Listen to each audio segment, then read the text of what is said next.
देखिए क्वेश्चन में हमसे क्या पूछा जा रहा है, which carbon is the flowing molecules is sp hybridize. पूछा जा रहा है कि ये जो कंपाउंड दिया गया है, इस कंपाउंड में बताइए कौन कौन से कार्बन एटम sp हाइब्रिडाइज है। तो चलिए हम चेक करते हैं। देखिए हम जानते हैं कार्बन जो होता है इसकी वैलेंसी कितनी होती है जी। कार्बन की वैलेंसी हमारी 4 होती है और कार्बन हमारा 3 हाइब्रिडाइजेशन स्टेट शो करता है। क्या क्या? एक हमारा sp3, अगर चारों के चारों बॉन्ड सिग्मा बॉन्ड से कनेक्टेड होते हैं तो उस कार्बन की हाइब्रिडाइजेशन sp3 होता है।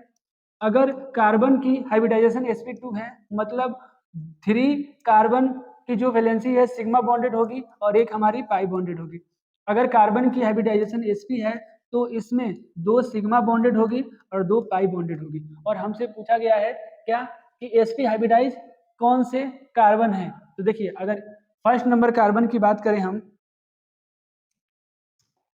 तो ये कार्बन क्या है, ये कार्बन 3 हाइड्रोजन से कनेक्टेड है और एक इधर कार्बन से कनेक्टेड है। मतलब ये हाइड्रोजन, ये कार्बन 4 अलग अलग एटमों से कनेक्टेड है, मतलब चारों के चारों सिंगल बॉन्डेड है। तो इस कार्बन की हाइब्रिडाइजेशन क्या होगी? sp3 होगी।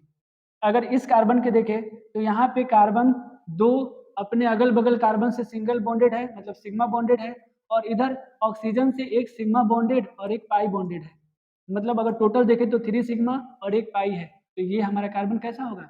sp2 हाइब्रिडाइज होगा, क्योंकि यहाँ पे हम देख रखे हैं।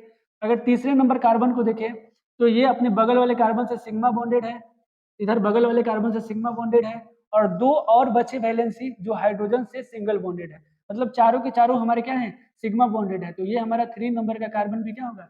sp3 हाइब्रिडाइज होगा। अगर कार्बन नंबर चौथे की बात करें तो एक इधर बगल वाले कार्बन से सिग्मा बॉन्डेड कनेक्टेड है और अपने इधर बगल वाले कार्बन से 3 बॉन्डेड से कनेक्टेड है। हम जानते हैं किसी भी कंपाउंड में अगर 2 एटम के बीच में क्या है, मिनिमम एक बॉन्ड है तो वो हमारा सिग्मा कहलाता है, और एक के अलावा डबल या ट्रिपल बॉन्ड है तो वो हमारा पाई बॉन्ड कहलाता है। और यहाँ पे टोटल 3 बॉन्ड है तो 2 हमारा पाई हो जाएगा और एक सिग्मा होगा। तो इस कार्बन की अगर चारों की चारों वैलेंसी देखें तो 2 सिग्मा है और 2 पाई है, और 2 सिग्मा 2 पाई होता है। तो इस कार्बन को क्या होगा? हाइब्रिडाइजेशन sp होगा।